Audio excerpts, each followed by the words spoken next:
Dear, good morning. Bago ko sagutin ang tanong ni Luna Chick kung mga magkano daw yung nagastos ko, i-prepare ko muna tong lukban para naman meron akong pinapapak habang tayo ay nagkukwentuhan.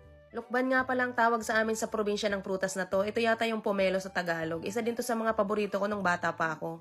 Medyo komplikado nga pala itong balatan pero lahat naman na pagtsatsagaan kagaya ng pag-a-apply mo sa Japan. O, di ba? Naipasok ko pa yon.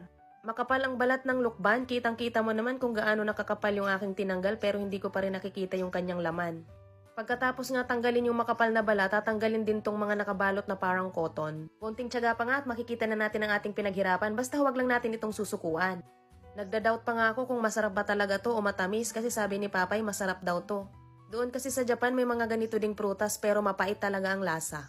Pero nung tinikman ko tong lukban na bigay ni Papay, napakasarap pala talaga. Wala man lang kapait-pait sa lasa.